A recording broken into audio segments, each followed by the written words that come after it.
In this video, we shall look at a few review problems associated with momentum and impulse. Impulse and momentum are related through so-called impulse-momentum theorem.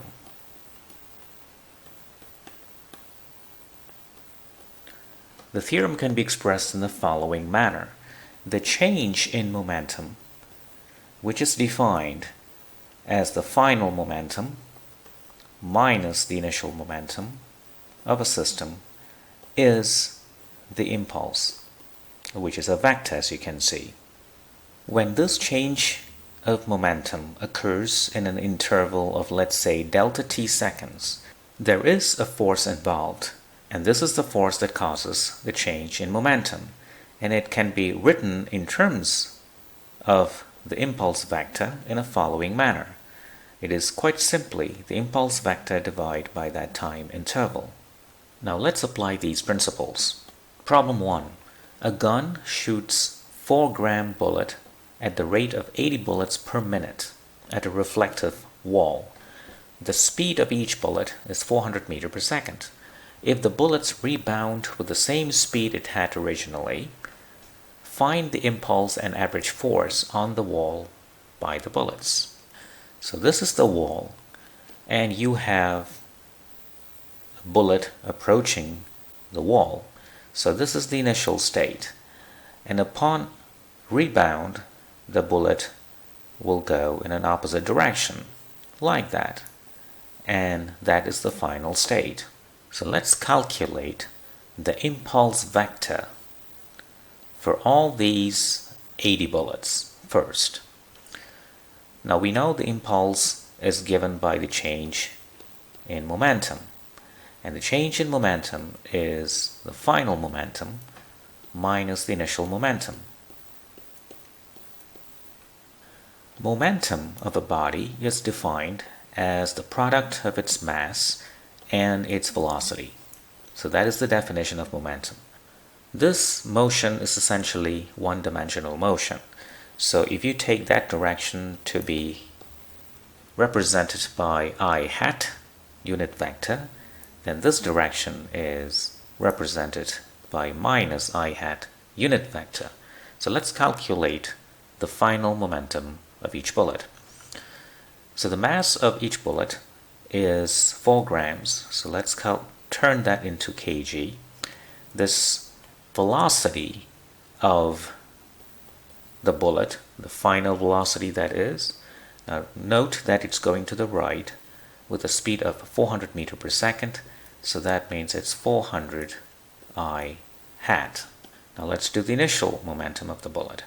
So let's minus, now initial momentum of the bullet is the mass of the bullet times the initial velocity of the bullet, which is minus 400 I hat, because initially the object is moving to the left. So the leftward direction is denoted by that unit vector. We note that we have just calculated for a single bullet. Now we have to consider 80 bullets because that is the amount of bullet that is coming out every minute. And the answer is 256 kg meter per second, of course in the direction of I hat. And that's the answer for the impulse. Now let's do the average force. The average force is given by the impulse that we have just calculated divided by the time interval in seconds. The impulse is 256 I hat kg meter per second, and the time interval is 1 minute. So turn that into seconds, that is 60 seconds, and you get the average force, which is 4.27 in the direction of I hat, and the unit is newtons. And that's the answer. Problem 2. A ball with mass 0.2 kg has a velocity of 10 meters per second at an angle of 32 degrees below horizontal, just before making contact with a wall.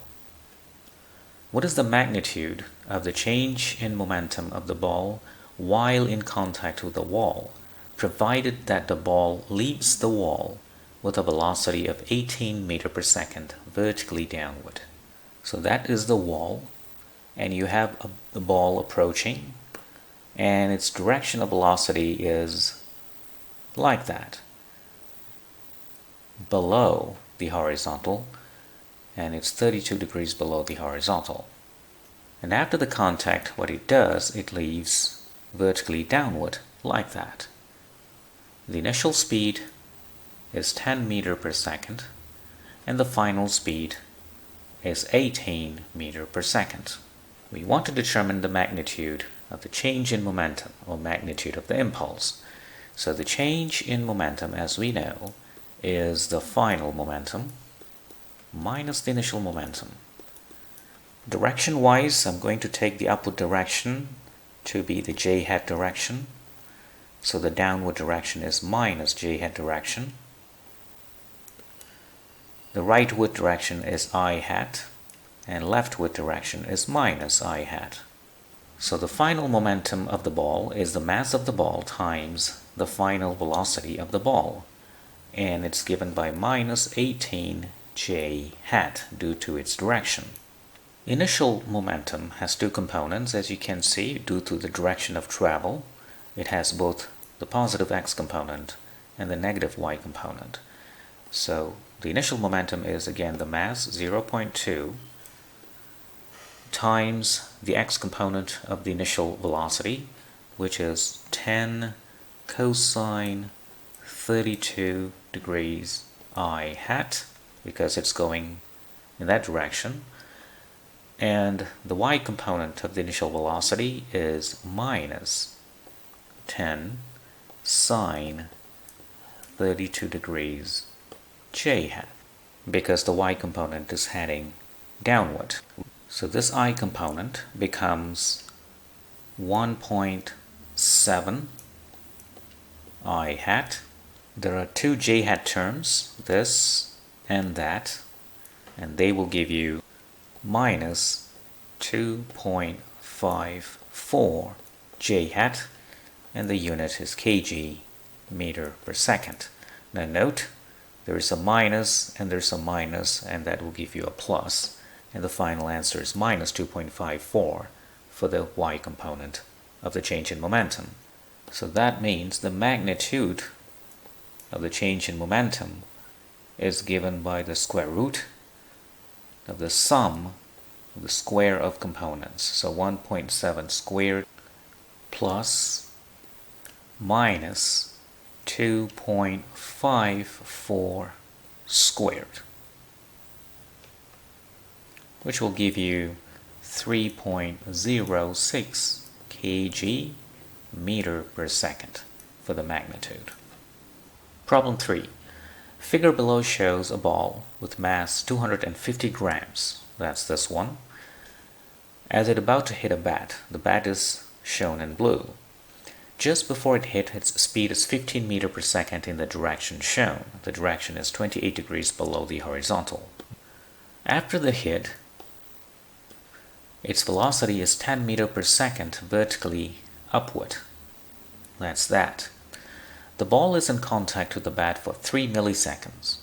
Find the impulse, which is a vector as we know, on the ball from the bat, and also the direction of the average force on the ball from the bat.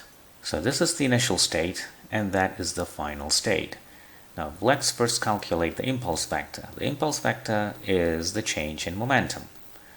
The change in momentum is the final momentum minus the initial momentum. Now what is the final momentum? The mass is 0.25 kg. Note we have converted grams to kg, and the final velocity is 10 in the direction upward, which we can take to be the j hat direction, so 10 meters per second j hat. Now let's do the initial momentum. Again, the mass is 0.25 kg for the ball. The velocity is 15 meters per second in that direction. So the x component of the velocity is going to the left, and the y component is going downward. So let's compute the x component. The x component is 15 cosine of 28 degrees in the direction of minus I hat. The y component is 15, so that's plus 15 sine 28 degrees minus j hat. And that's it. We note that this minus is that minus. So the I hat term will be minus 3.31 I hat. But we note there's already a minus sign in front, so that's going to give a plus for the I hat component, or the x component. There are two y components, one is this and the other one is that. Combining them you will get plus 4.26 j hat. So the entire term is in the unit of kg meter per second.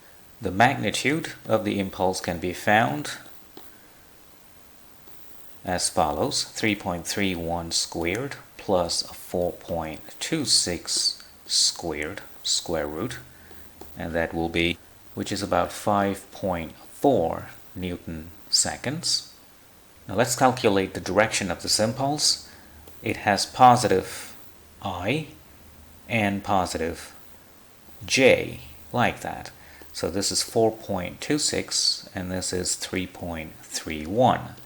So this angle represents the direction of the impulse.